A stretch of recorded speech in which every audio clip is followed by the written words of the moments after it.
उसको छुटकारे की जरूरत थी, उसको हीलिंग की जरूरत थी। इसकी हीलिंग की जरूरत थी। उसकी आंखें नहीं थी, उसको अपनी आंखें चाहिए थी। और जो शाऊल था वो अपने मन में एक बात अच्छी तरीके से ये जानता था कि जिसने मुझसे रास्ते में बात की है, जिसका नाम यीशु नासरी है, वही मुझे छुटकारा दे सकता है।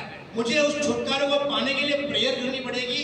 और वो बगैर खाए बगैर पिए 3 दिन और 3 रातों से प्रार्थना कर रहा था। और जैसे वो प्रार्थना करना चालू किया तो परमेश्वर अपने एक छोटे से सेवक जिसका नाम हनन्याह है उसको बोलता है कि देख, शाऊल नाम का व्यक्ति फलाने घर में, फलाने गली में, फलाने मोहल्ले के अंदर बैठ के 3 दिन से प्रार्थना कर रहा है।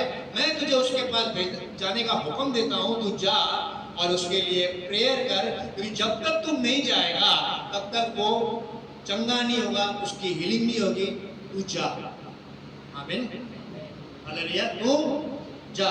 तू जब तक हनन्याह एक्शन नहीं लेगा और एक्शन में नहीं आएगा तो मैं अपनी हीलिंग को उसको दे नहीं पाऊंगा। इसी तरीके से प्रभु आपको आपके कॉलोनी के लिए, आपके खानदानों के लिए यूज करता है, उनको छुटकारा देने के लिए। आमीन, हालेलुया। यहाँ तक आया समझ? फिर एक और व्यक्ति है जिसका नाम था कुरनेलियुस। वो भी दान दे रहा था और प्रेयर कर रहा था। तो मैंने बताया आपको पिछली बार कि उसको किस चीज की जरूरत थी? बोलो, कुरनेलियुस को किस चीज की जरूरत थी? हाँ, उद्धार और पवित्र आत्मा की। हालेलुया। उसका मैटर अलग था। तो इन दो बातों पर हम बात कर रहे थे और मैंने बताया था बोने के विषय में कि जो थोड़ा बोता है वो थोड़ा काटेगा, जो बहुत बोता है वो बहुत काटेगा। आज जो इंसान है ये अगर किसी की मौत पे चला जावे तो एक शहर से दूसरे शहर जाना तो गाड़ी भी होती है, खर्चा भी होता है, पूरा परिवार जाता है, 10-15 हजार जाओ ऐसे ही लगा लेता है। सही बात है? हाँ, जब शादी करने की बात आती है भी पैसा लगाता है, जब मकान बनाने की बात आती है तो भी पैसा लगता है, नहीं लगता है? ठीक है ना?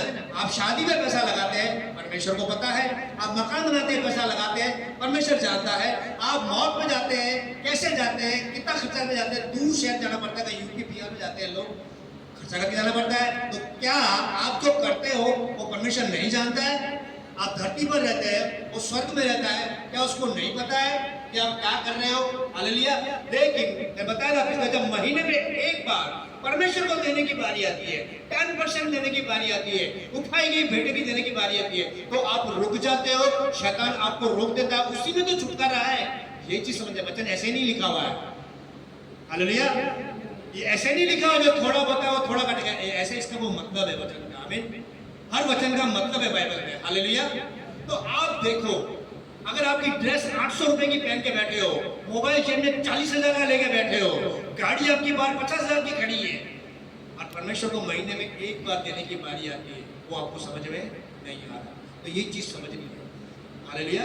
अगर आपने एक चीज समझ ली, हालेलुया, और अप्लाई करती है अपनी जिंदगी के अंदर, तो आपका छुटकारा आपको मिल जाएगा। आमीन।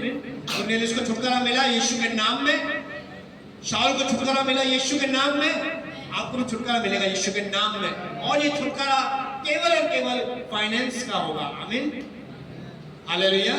तो आपको ये देखना है, क्योंकि परमेश्वर के वचन में साफ लिखा है, क्लियर लिखा है कि यीशु मसीह ने नए नियम के अंदर उस 2 सिक्के डालने वाली विधवा की ऑफरिंग को काउंट किया कि नहीं किया? अगर वो 4 डाल दिए तो 4 लिखे हुए होते, 6 डाल दिए तो 6 लिखे हुए होते, 10 डाल दिए तो 10 लिखे, 2 डाल तो 2 ही लिखे हुए। आमीन। उसका जिक्र किया यीशु मसीह ने वहां पर। तो आपको सोचना है कि मैं सारे काम कर रहा हूं क्योंकि माँ बाप जो है उनको बच्चों को बोनस सिखाना है। इसहाक को इब्राहिम ने बोनस सिखाया, राइट? बोलो, हालेलुया। तो जब परमेश्वर को देने की बारी आती है, बच्चे भी चुप है, तो जो ठीक है, जो क्या है, परमेश्वर को थोड़ी जरूरत है। माँ बाप भी ठीक है, वो भी कुछ नहीं बोलते हैं। तो आपको दोनों को बैठ के समझना है कि देना क्या है, कितना बनता है। आज मैं बोलूं कि अगर आपको 10 साल मसीह में आए हुए और 10 साल से आपने अपना जन्मदिन की भेंट परमेश्वर को नहीं दी है, नहीं पहुंचाई है, तो कोई है जो पहुंचाएगा 10 साल की एक साथ एक दिन में? बोलो।